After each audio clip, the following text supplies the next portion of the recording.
Hey, good day. Welcome to another episode of Raw Report. I'm your host, Robert Bob TV Brown. How you doing today? Now, I got my Malcolm X glasses on. I had found these. I love these glasses. So hopefully these are going to be my trademark glasses up here because they make a brother look smart. And plus, also, I want to apologize. Usually you'll see some icons of some advertisement up here. A lot of people say, are they funding what you do, Robert? No. When I show you these icons, these are business investments that I've invested in, programs and products I believe will benefit this community. Like the legal program.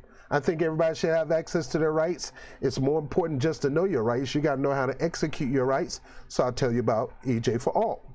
And then also, I'm a fan of sports, and I've been paying like 20, 30, 40 extra dollars a month on my cable bill. And my cable bill will end up being $120, $125 a month. And then I found the person who was a part of this new streaming TV services. And he said, Rob, you should look at this. And I looked at it, and it basically cut my bill down to zero. And you go to that. That's at DominionIXQTV.com. And it basically saved me that $100 and something that I was paying for cable.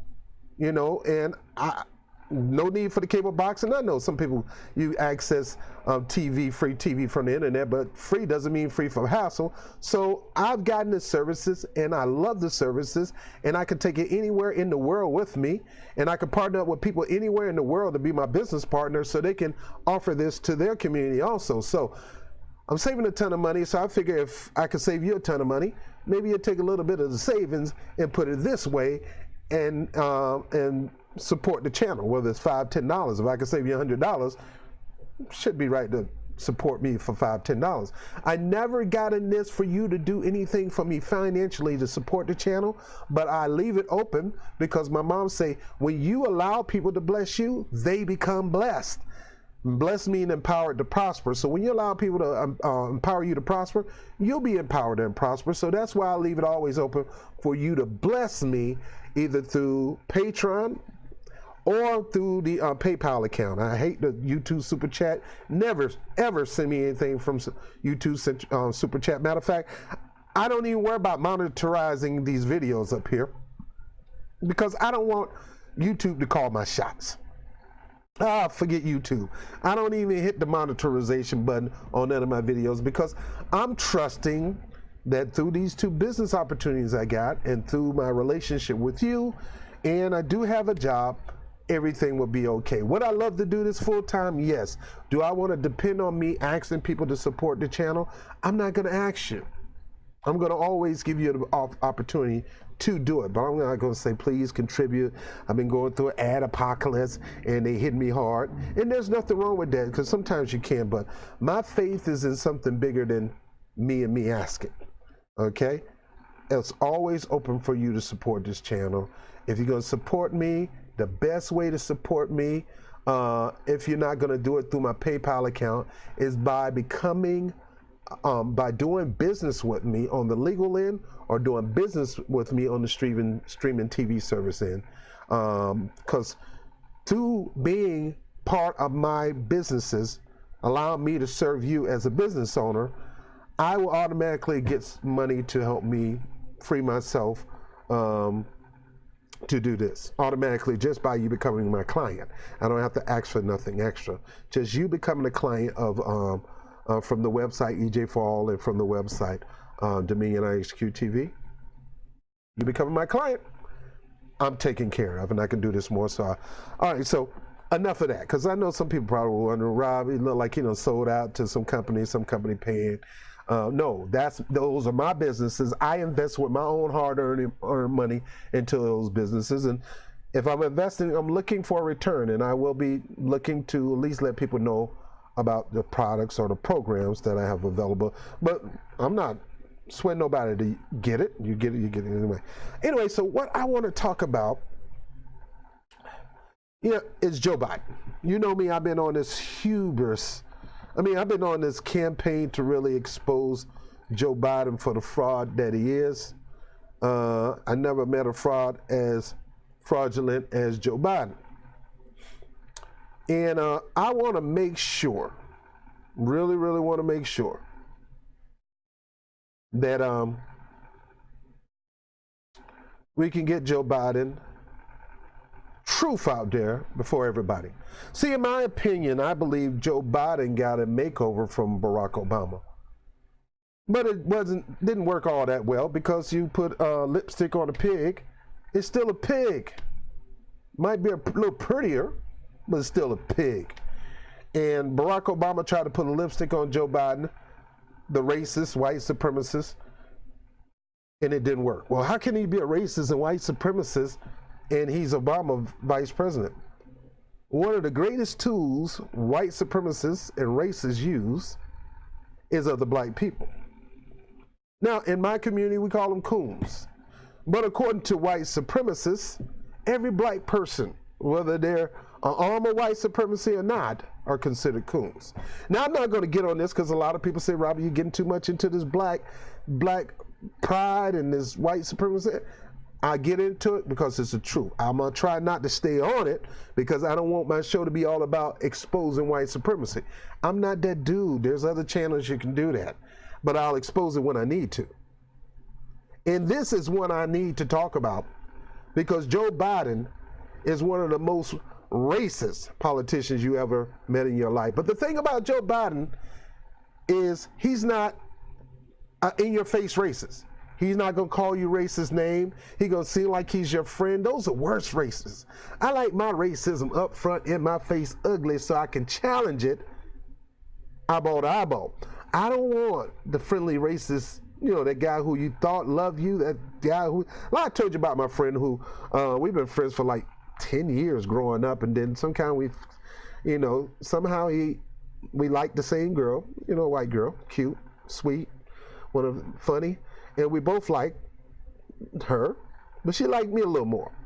And man, we got in a fight over it, and every N-word, all his hatred came out. See, to certain people, they seem like they're down with you, but when you get them to that certain point, you really realize how much down they really are. That's why I like to talk about reparations, because reparation hit a nerve so good that you could tell who's the racist or not. Because it was fine for the Indians, it was fine for the Japanese people who were in Japanese internment camp, it was fine for the Native Americans, it was fine for a whole lot of people. Elizabeth Warren is touting a bill to pay reparations to the LGBT community because they wasn't taxed enough. So, but when it comes to black people and them getting reparation, when I mean reparation, I mean a monetary amount coming to them, not just, which is just the first phase. When you mention a check, then that's when you can see it all come. But when it came to those other people, they didn't just get money invested into their community. Those people got a monetary check, a stipend. So, coming to this particular racism, Joe Biden. Now, what we're going to do, we're going to go into audio of Joe Biden. And give me a second, because I want to get Joe Biden face up here. Yeah, I want to get his face up here.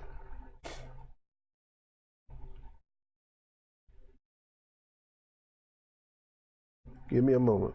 See, I am serious about this because people just don't know.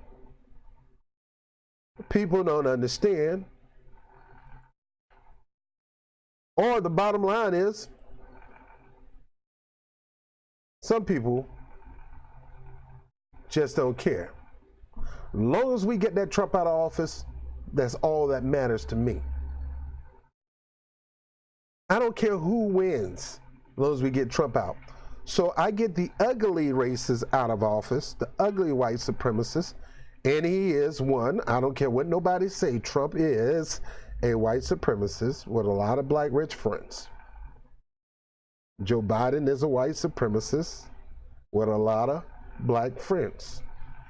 You could tell a white supremacist in the way he handles other people. For example, Cory Booker challenged Joe Biden on him having these relationship with segregationists, called him out, and then Joe Biden got the nerves to say, and I'm going to show this a little later, that no, if anybody need to apologize, Cory Booker need to apologize for me to even think, but we'll go over that in a minute. All right, so I want you to hear this, from Joe Biden, and it is an old clip. And it's from NPR, I believe, where he talked about school bus segregation and his relationship with white supremacists. Democrats were racist back then, and Republicans, because you got a lot of Republicans say the Democrats, the Democratic KKK. Nah, stop using that as a lie. The KKK had no party affiliation. There were Democrats and Republican Klansmen.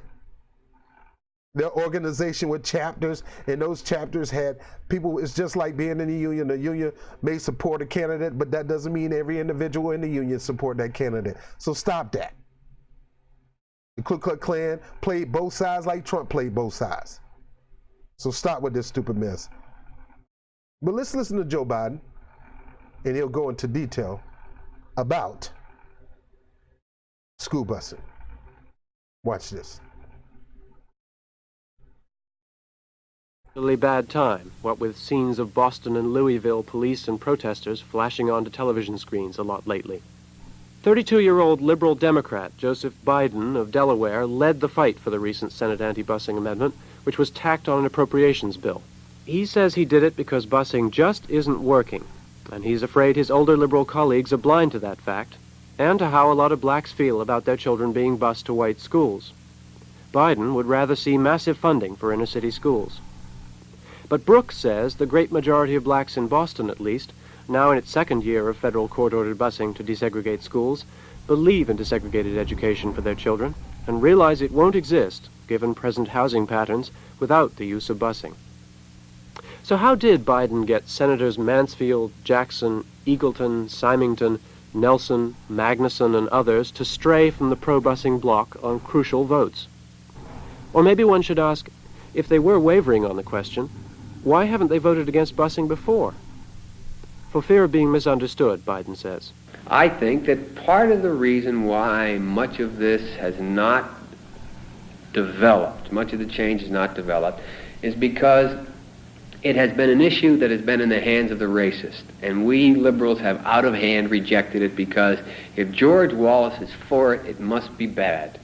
And so we haven't really looked at it. Now there's a confluence of streams. There is academic ferment against it. Not majority, but academic ferment against it. There are young blacks and young white leaders against it. There is social All right, so he automatically assumed that he know what young blacks are against. Now, mind you, we did believe at oftentimes that we should have our own schools, and we believe we should have our own schools and there'll be good schools. We believe we should build our own colleges, and the reason we built that is because a lot of times the history was not on our side when it come to telling the truth, and a lot of times they were built because we couldn't get into those universities. We could not get into those schools, elementary school, junior high, high school. We could not get into the white schools because of the law, the Jim Crow law. And this was going on in the 70s also. School busing segregation was still going on in the 70s. And Joe Biden began to get on the side of segregation, keeping everything separate and not integration. And he's coming up with every cockamamie excuse to not break that segregation issue. And he's trying to say, well, I talked to most of the black people and they are not for it, and your white people are not for it, so let's just don't do it. But let's listen to this racist son of a gun as he continues to explain why he is not for school busing, desegregation. Press, which highlights it. And now the Hubert Humphreys of the Senate might be required to go back and re-look like they didn't look in the past at it. Now, maybe he has gone back and looked at it. I'm not implying that Hubert Humphrey did this just out of hand. But I know myself to make the transition of how do I legislate it specifically. Give you my word as a Biden, I put in over 100 hours, by far, I would say close to 300 hours, on just torturing this thing, meeting with leaders, meeting with the people on my staff, calling my staff together, and the blacks in my staff together saying, oh, look, this is what I think. Do you think I am? I mean, is there something in me that's deep-seated that I don't know? I mean, it really is a hard, hard thing, especially when you've pictured yourself and been pictured by others, even though you have a short career, by your peers as being someone who, has been out front the other way. So Biden, who was elected to the Senate in 1972, sees himself as doing something that's tough to do, but maybe even tougher for his senior liberal colleagues. He says he questions the value of what he called knee-jerk liberal responses, and he pictures himself as a new type of liberal who doesn't assume anything and who looks for practical working solutions. I admire the hell out of Governor Brown of California, he said, for not just throwing money after problems. But Senator Brooke is impatient with such talk. I don't think it's a new liberalism to say that, you can't support busing, and I don't feel that I'm that wedded to it, that I've lost perspective. I've never been an advocate of just busing per se, or wholesale busing. Well, he can be against busing, but can he be against the Constitution as a liberal? I mean, can he be against the law? Can he be against the goal of desegregation if, say, busing is the only means of achieving it?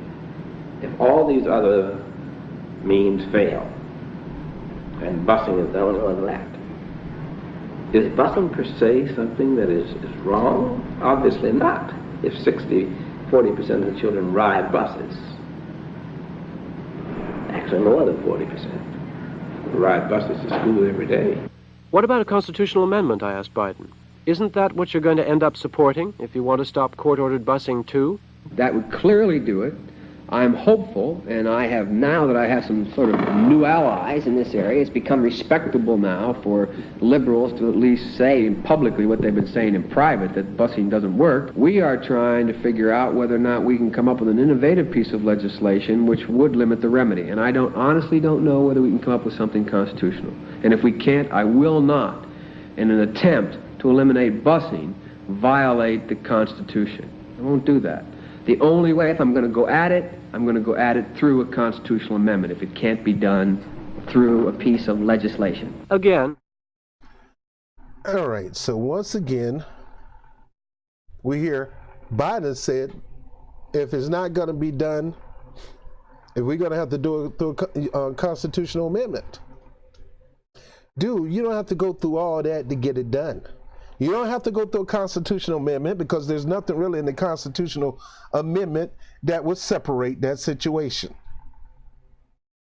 You don't need to amend the Constitution to desegregate busing. You don't need to do too much. Just lobby. Just lobby for votes, apply political pressure, and get what you need. The signatures on a bill. But no, you didn't work as hard as you did when it came to that crime bill. You didn't work as hard as you did when it came to amping up the drug wars. But when it's something that's going to benefit white and black communities, you put yourself on the side of segregationists instead of putting your side on the people who are trying to change the system and allow integration. Folks, I can say a million things about that statement that Joe Biden just said that is downright racist. That unless you're going to amend the Constitution, I'm not going to be breaking my back to make this happen. I like to take the hard way. The easy way is not enough for me. And the harder way would have been amending the Constitution, and nobody wants to amend the Constitution. Shouldn't have to amend the Constitution, because all you have to do is so-called change the wills of segregationists. Like he said recently, a few weeks ago, if not a week ago, that made Cory Booker get in his face over the situation. Change your minds. How you going to change the mind of a segregationist when you yourself is pro-segregationist, Joe Biden? But let's keep going. And Senator Brooke is skeptical. Amending the Constitution needs 2/3 votes and state ratifications, the kind of overwhelming support even Biden admits he doesn't have at present. However, hopes for a constitutional amendment were buoyed Friday when President Ford told Texas Republican Senator John Tower he's willing to meet with anti-busing leaders in Congress to discuss how to stop the courts from ordering busing. Tower said he'd asked for the White House meeting to discuss a constitutional amendment he's proposing. Brooke is worried by the switchover votes in the Senate the other day, but while they were willing to vote for limited language applying only to HEW, he doesn't think the liberal senators who switched would vote for an outright ban on busing. A more nagging concern for him, though, is the number of former busing stalwarts who said they had other things to do and missed critical votes altogether. And of course, President Ford is a headache for busing supporters, too. Last week, he asked United Nations Ambassador Daniel Moynihan, until recently an urban education professor at Harvard, to come up with a policy paper on busing and desegregation. Some see this as the beginning of a platform plank for 1976. For National Public Radio, this is David Ensor reporting. The anti-busing vote in the Senate late last month was a historic first that leaves a number of questions about the future. The usual opponents of busing were, for the first time, joined by half a dozen liberal senators to approve by 50 to 43 language that was designed to cut back HEW's role in the use of busing to achieve racial desegregation of schools. There's disagreement about what the language means in practical terms, but Assistant Secretary Stephen Kurzman says he's reading it to prohibit the department from requiring the implementation of any desegregation plan involving transportation of students unless transportation is required by court order. But HEW officials say that while they do require desegregation plans of some school districts, with the threat of loss of federal money, they don't require busing per se. So, redistricting, use of magnet schools, rearranging classes, and the like can be used. And if they get classes integrated enough to satisfy the courts without the use of busing, then that's fine with HEW. So department officials don't think the new Senate language changes all that much. But even if what the Senate passed never becomes law, or has little or no effect itself on the number of school children bused, the vote is significant. If the new anti-busing coalition holds together, there will be more votes like it.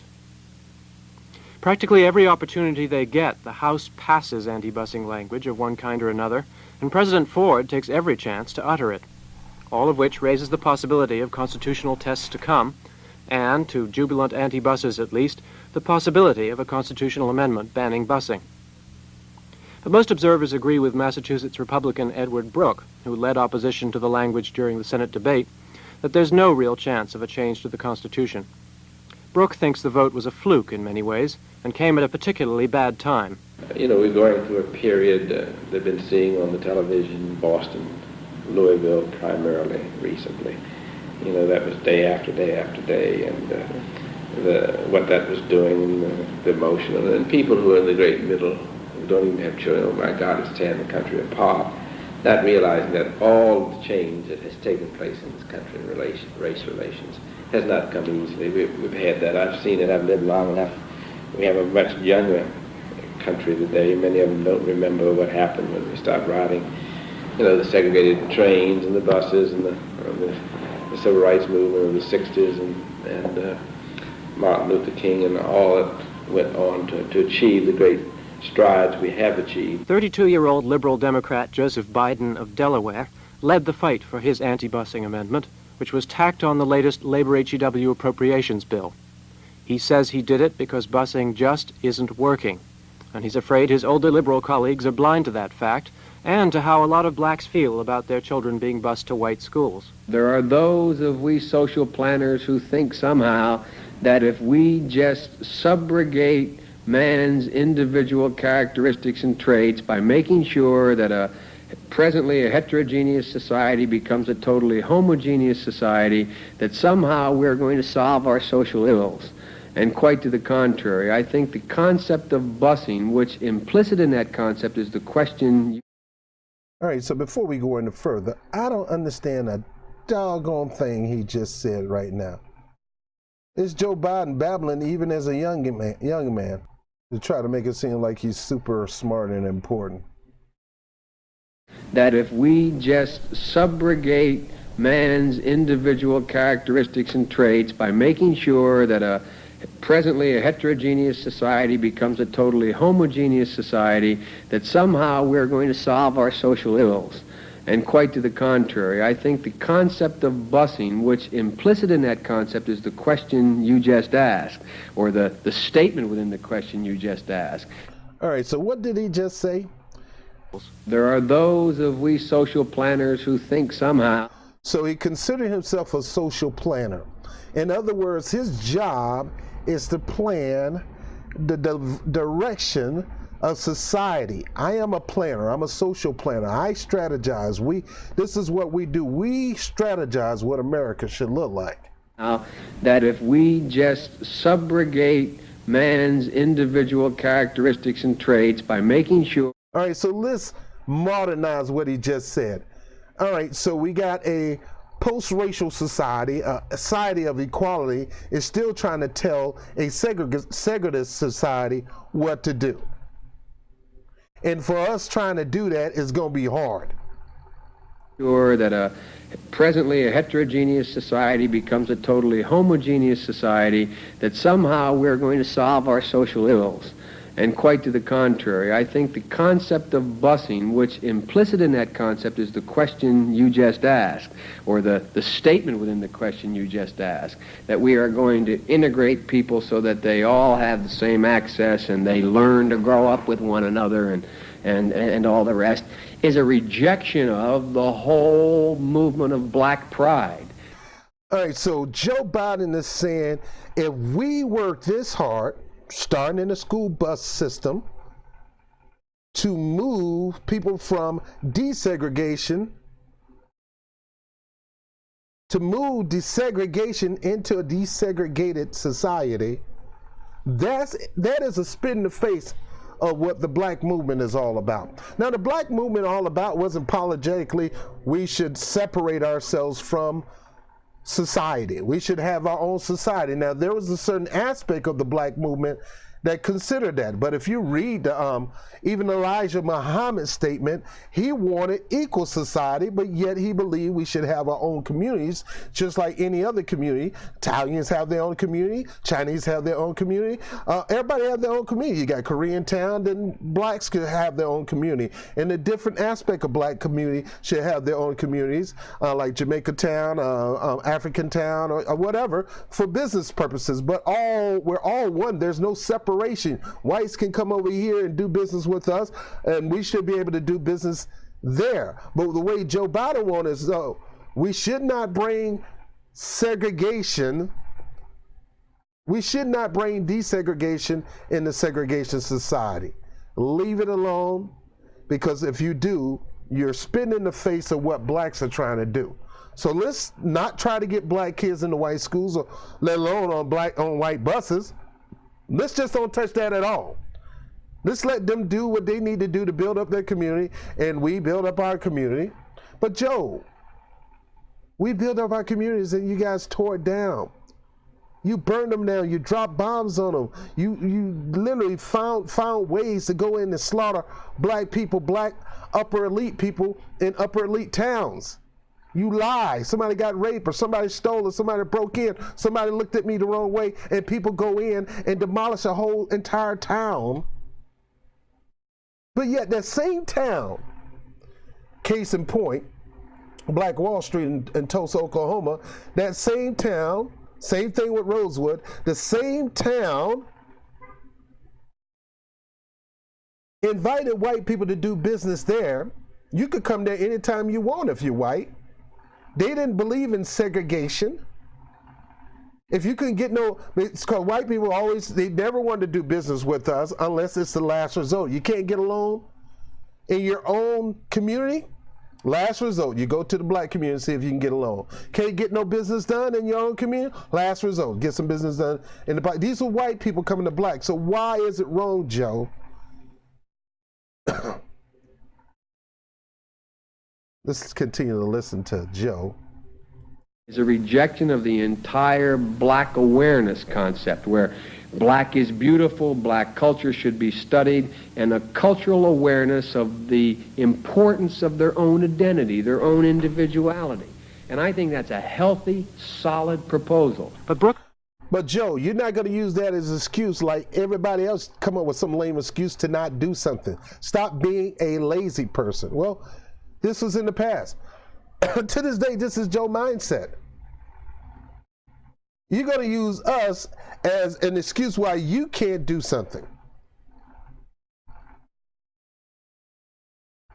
Black pride and black upliftment didn't have nothing to do with separatism. It had nothing to do with segregation. We knew we were black, beautiful, prideful people even in the midst of slavery. Even though they tried to teach us that we were not. They tried to shame us and humiliate us. And so stop using this as an excuse, Joe Biden, to not do things that are right by people. says the great majority of blacks in Boston, now in its second year of federal court-ordered busing to desegregate schools, believe in desegregated education for their children and realize it won't exist, given present housing patterns, without the use of busing. There may be a few black separatists, but they are a minority in Boston and in the country, according to Brooke. So how did Biden get... All right, you hear that, Joe Biden? There are a few black separatists. But even when we did have black separatists or black segregated or separated themselves from white society, remember, we were forced to separate ourselves from white society because white society didn't look at us as equal. They looked at us still as property, still as less than nothing, still as less than human. So most of white society was not going to accept us in. So by force, we had no choice but to segregate.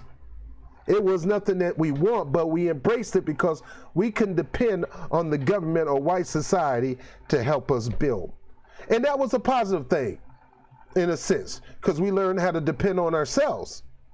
But that doesn't mean that we want to use that as a crutch. We still believe that this is our America just as well as it's your America, because we, the one, made this place prosperous. All you did was sit back and watch while I picked the cotton, while I got the beatings, while I picked the tomatoes, while I picked the tobacco, and you made big money and sugar and you name it, while you just sit on your porch sipping tea. And making sure you write on your, well, I don't know if they had clipboards back in, the number of bales and bushels that we had to produce so you can make sure you met your quota, so you can make sure you got your payment for the month, and none of that money went to any of those slaves. And boy, you better have beat the number that you had yesterday, or I'm going to beat you. 12 years a slave, go check it out. Senators Mansfield, Jackson, Eagleton, Symington, Nelson, Magnuson, and others to stray from the pro-busing bloc on crucial votes. Or maybe one should ask, if they were wavering on the question, why haven't they voted against busing before? For fear of being misunderstood, Biden says. I think that part of the reason why much of this has not developed, much of the change has not developed, is because it has been an issue that has been in the hands of the racist, and we liberals have out of hand rejected it because if George Wallace is for it, it must be bad. And so we haven't really looked at it. Now there's a confluence of streams. There is academic ferment against it. Not majority, but academic ferment against it. There are young blacks and young white leaders against it. There is social unrest, which highlights it. And now the Hubert Humphreys of the Senate might be required to go back and re-look like they didn't look in the past at it. Now, maybe he has gone back and looked at it. I'm not implying that Hubert Humphrey did this just out of hand. But I know myself to make the transition of how do I legislate it specifically. Give you my word as a Biden, I put in over 100 hours, by far, I would say close to 300 hours on just torturing this thing, meeting with leaders, meeting with the people on my staff, calling my staff together, and the blacks in my staff together saying, oh, look, this is what I think. Do you think I am? I mean, is there something in me that's deep-seated that I don't know? What do you, I mean, it really is a hard thing, especially when you pictured yourself. Now, he went to talk to his staff, black and white, and said, is there something deep-seated in me? Well, your staff ain't got to say it, Joe. I can tell you. Deep-seated in you is a deep, hard root of racism. Something deep down inside make you think you're better than any black person. It showed recently the way you talked about Cory Booker calling you out.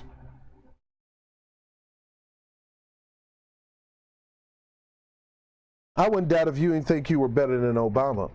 I wouldn't doubt if you were hoping the day where something happened to Obama where you end up being president. I wouldn't doubt that. Here we got the first black man. We know we got people out there radical, never thought a black man should be president. And usually with history, things bad happen. And you could have been sitting up there waiting for that to happen so you could become president. God knows if you would have became president, we would have been in a bad state. Let me continue. And been pictured by others, even though you have a short career, by your peers as being someone who, you know, has been out front the other way. I remember in law school, I was considered a raging liberal. As a lawyer, I'm considered, I must be wacky. Who'd represent anybody a member of the Black Panthers? So Biden, who was elected to the Senate in 1972, sees himself as doing something that's tough to do, but maybe even tougher for his senior liberal colleagues. He said he questions the value of what he called knee-jerk liberal responses, and he pictures himself as a new type liberal who doesn't assume anything and looks for practical, working solutions. I admire the hell out of Governor Brown of California, he said, for not just throwing money after problems. But Senator Brooke is impatient with such talk. I don't think it's a new liberalism to say that, you can't support busing, and I don't feel that I'm that wedded to it, that I've lost perspective. I've never been an advocate of just busing per se, or wholesale busing. What? He can be against busing, but Can he be against the Constitution as a liberal? I mean, can he be against the law? can he be against the goal of desegregation if, say, busing is the only means of achieving it? If all these other means fail, and busing is the only one left, is busing per se something that is wrong? Obviously not. If 40% of the children ride buses, Actually more than 40%. ride buses to school every day. If it is he's not against it for consolidation of schools. Obviously he's against it for the desegregation of schools. What Brooke means by consolidation is where, for example, a group of one-room rural schoolhouses are combined and their students are bused to a bigger central school. What about a constitutional amendment, I asked Biden. Isn't that what you're going to have to end up supporting if you want to stop court-ordered busing, too? That would clearly do it. I'm hopeful, and I have now that I have some sort of new allies in this area. It's become respectable now for liberals to at least say publicly what they've been saying in private, that busing doesn't work. We are trying to figure out whether or not we can come up with an innovative piece of legislation which would limit the remedy. And I honestly don't know whether we can come up with something constitutional. And if we can't, I will not, in an attempt to eliminate busing, violate the Constitution. I won't do that. The only way, if I'm going to go at it, I'm going to go at it through a constitutional amendment, if it can't be done through a piece of legislation. Again, Brooke is skeptical. Amending the Constitution needs 2/3 votes and state ratifications, the kind of overwhelming support even Biden admits he doesn't have at present. It's not easy to come by a constitutional amendment. And then, it's just like anything else. The longer it goes, the less people think, well, this isn't as bad as it. Nothing is ever as bad as it seems, I found out. There were a lot of people worried when I came, what's going to happen to the United States Senate when he comes here? Some of the guys I learned to know well. That question was asked, one of the leaders down here. Well, what are we going to do? Going to change the whole way of life. Well, this has happened on everything. The roughly $36 billion labor HEW bill goes into House-Senate conference soon, probably this week. The White House has said Ford would veto the House bill because it's too much money, and the Senate bill goes even higher. Maybe, though, if the anti-busing language stays in the bill through conference, Ford might be tempted to sign it. This is David Ensor in Washington.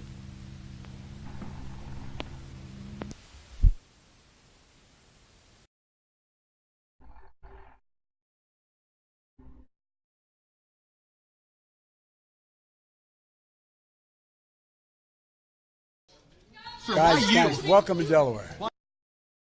I asked President Obama not to endorse, and he doesn't want to. We should, whoever wins this nomination.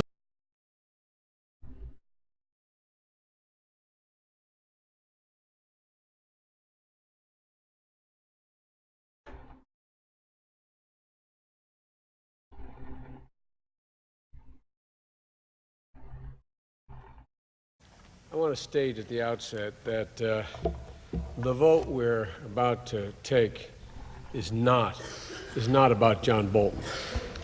The vote we're about to take is about taking a stand, the United States Senate taking a stand.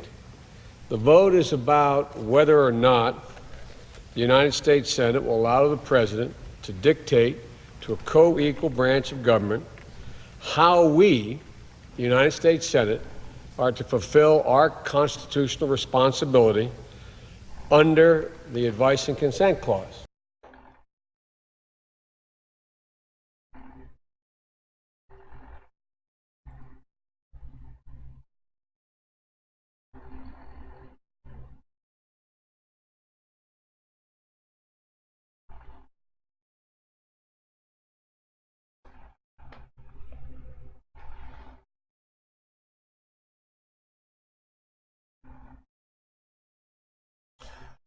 All right, there you go, Joe Biden. I know it's kind of long, but we're going to break that down now.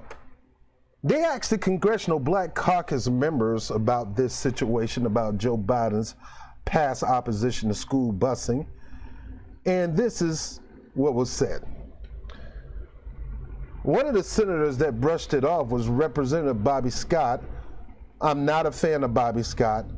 Bobby Scott has done nothing for the black community in Virginia. Matter of fact, Forbes done more for Bobby Scott, for the black people of Virginia than Bobby Scott. But he brushed off Joe Biden's opposition to school busing in the 1970s, saying in an exclusive interview with The Hill, saying he wouldn't have voted for the former vice president at the time, but that was 40 years ago. In other words, said, look, I wouldn't have voted for him, but that was 40 years ago. But he'll do it now because he thinks Joe Biden changed. I think we should consider it, but we're not voting 40 years ago. The Congressional Black Caucus members said of Biden opposition to using busing to desegregate school. Busing to desegregate school.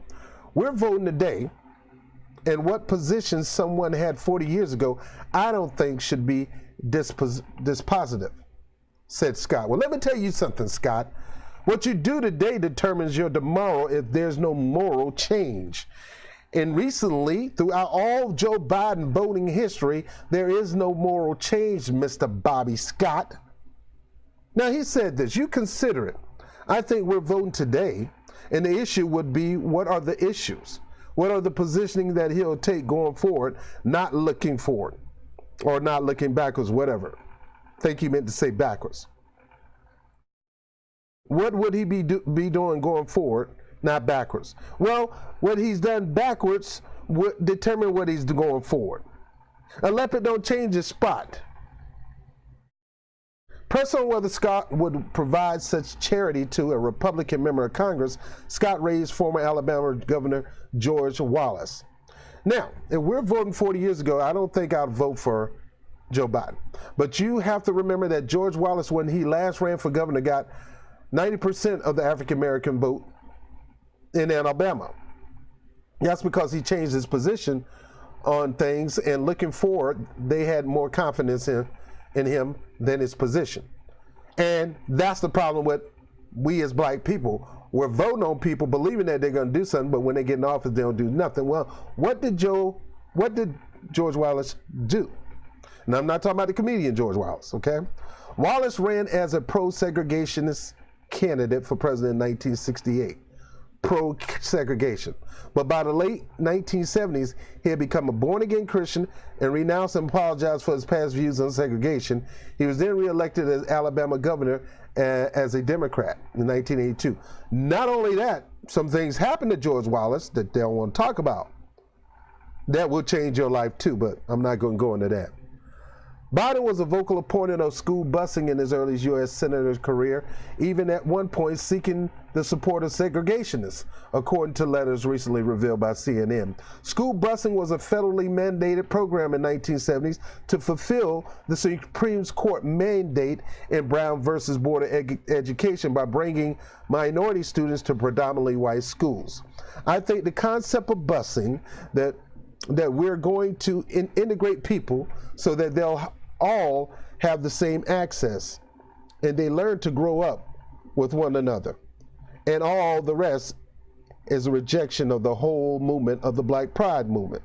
By the 1975 interview, you just heard it. And that desegregation efforts would reject the entire Black awareness concept, where black is beautiful, Black culture should be studied, and the culture always of the importance of their own identity, their own individuality. But like I said before, that's the reason why we had Black segregationists. But no, in this America, since Black people helped build America, white people need to know Black history as well as Black people need to know Black history, because you have forced us to learn white history, or as they say, his story. You forced us to learn that and wanted us to accept that. For an example, Columbus came to America and discovered America. When we find out American Rasputin so-called discovered America, but the bottom line is, how are you going to discover something that was already here full of people? And then when he so-called, talking about Columbus, discovered America, he brutalized American Indians, treated them like crap, and same thing with his slaves. So it's not about Joe Biden trying to tell us we should segregate because Black people need to have get understanding of Black awareness, Black pride. Like I said, he used that as an excuse for not really supporting it. No, dude, no. We need to segregate the school because white people need to know about Black history. Biden's spokesman defended his position to busing in a March statement to the Washington Post, saying he never thought busing was the best way to integrate schools in Delaware. Well, if you listen to what Joe Biden had to say about blacks in Delaware when he did the crime bill, he was fearful of Black people, especially young Black kids. That's one of the reasons why he crafted from his bare hand the crime bill, because he was afraid that these Black kids were going to get to his mother. They're monsters.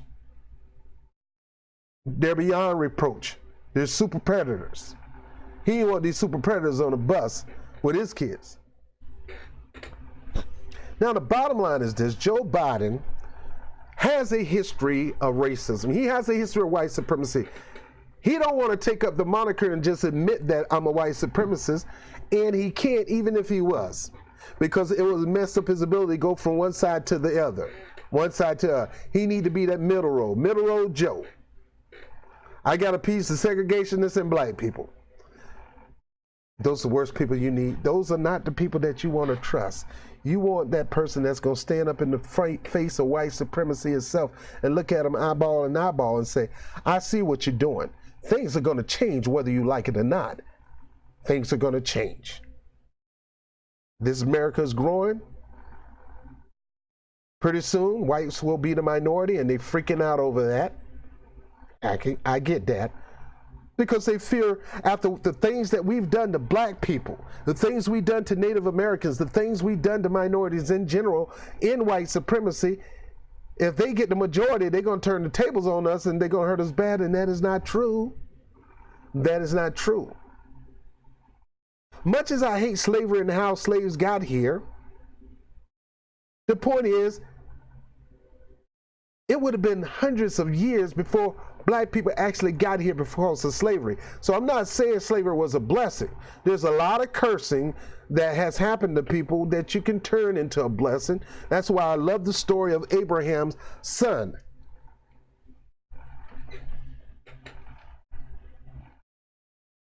And how he was sold into slavery. And instead of being mad at his brothers who sold him in slavery, understand it was his brothers that sold him in slavery. Instead of being mad at his brothers, instead of being mad at the place where he, the person who found him in the pit and made him a slave, instead of being mad at the people who purchased him as a slave, instead of being mad at he had favored, and he ended up growing through that, and he ended up working hard, but these things will never happen again. He loved his brothers, embraced them, and brought them in. He ended up being second in charge. That's why I love that story. But the bottom line is this. This America is our America as well. It's just as much as ours as yours. So therefore, everything need to be equal. Now, I'm not talking about nobody else's movement right now, so you can put that to the side. I'm not talking about gay pride movement. I'm not talking about Native Americans. I'm not talking about none of that. I'm talking about black people. This situation was a black person situation that Joe Biden was commenting on. Joe Biden did not want segregation. I don't care how much he said he wants segregation. He did not want it. And the proof is in his statement with the Senate on C-SPAN about black kids being super predators, and that they're above reproach. And this is why he had to crafted the crime bill. Joe Biden did not want black kids on the buses with white kids in Delaware. But he had to make the party look good, but yet he had to appease to his white friends over here on the segregation side. And for him to use black pride as an excuse to not desegregate, don't you dare ever use black issues as a reason for you not to do nothing, Joe. You didn't want to do it in the first place because you're a bona fide racist white supremacist on the low key.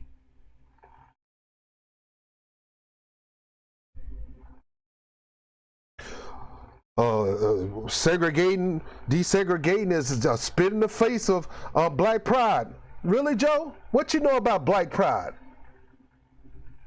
What do you know about black pride? Black pride was not about segregation. Sure, we had a few segregates, and they had their reason for segregating because we needed to educate black kids about black history, because in your schools you were not going to teach true black history. To this date, you're not teaching true black history. Nobody tell you about the real first black president, Hanson. There's a lot of black history that is not taught. So one of the reasons why the school need to be segregated and blacks need to be in school is because white people need to know true black history. Because black kids have been learning his story for far too long. And a lot of his story that he told was a bunch of lies or was prettied up. Come to find out, some of our so-called forefathers of our country are some of the most horrible, heinous leaders ever in history. We talked about how Hitler was a madman, and we never teach our kids about Columbus and how we got a holiday to celebrate him. Trump got his towers over there in Columbus Circle, where I used to get off at work to get to catch the train. There's a big sign, statue of Columbus, as if he's some kind of hero. So Joe Biden is nothing but a user. That's all he is. He tried to use black people to get what he wanted. It's not going to happen this year, because the bottom line, and I am dead serious and alive serious, black people are not voting if you're not going to take up the subject of reparation. Now, I'll talk about that on another episode, because reparation in the black community starts off with cash payment, whether you like it or not. And it ain't got nothing to do with the government. They got the money. They can pay it. And they've done it to other races, so blacks ain't taking that as an excuse about anything. You've done it to others, you can do it to them. And they're not voting for your favorite candidate if your candidate don't embrace. Elizabeth Warren laughed when a man asked him, are you going to cut a check or cash payment for reparations? She laughed at him. And much as I've been in there with Tulsi Gabbard, she blew a dude off when he talked about cash payment for reparation. Talking about, I don't even want to talk about it, it's late. And you ready for president, you need to take some time and talk to the black community. Come on, Tulsi. And then you got all these people talking about HR 40, a study. The study don't need to be done. I'm getting off subject. The bottom line is Joe Biden is a bona fide racist pig. He's not getting my vote. There's too many instances of Joe Biden blowing off black people and looking down at black people and expecting black people to look up to him. He figured since he did 8 years with the president, I'm the next thing to Barack Obama. No, you're not. No, you're not. And black people have woken up to the fact of who Barack Obama is. So if Barack Obama ran a third term, he wouldn't get as high, near as high as the black vote as he normally get.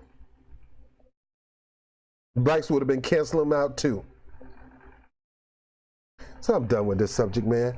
Joe Biden, bona fide racist, is going to use black people and black power as an excuse to not vote for desegregation. He used it as an excuse to continue to promote segregation. I'm Robert Brown with the Raw Report. I'll holler at you later. I will never ever vote for Joe Biden.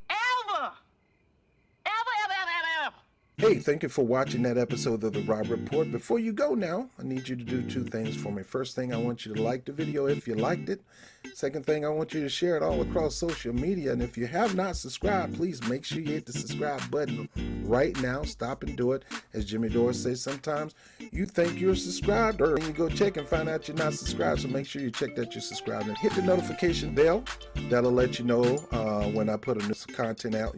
I'm not a fan of Super Chat, so if you plan on giving to the efforts of Bob TV, make sure you do that through Bob TV NYC at paypal.me. Anybody who want to have free access to my Patreon channel, I'm trying to save you money on your cable bill. I ran into a program that I think everybody need, everybody can afford, and everybody should have, and that link is down there below. 5,000 plus channel, best sports package, and the best premium TV, and even international channels, and you can access this all over the world. Go ahead and check that out, get your free trial, and if you decide to support, become members of those two services, we'll go ahead and give you full access to the Patreon channel, and there's no cost to it. So my name is Robert Brown with the Rob Report. Thank you for watching. I'll holler at you later.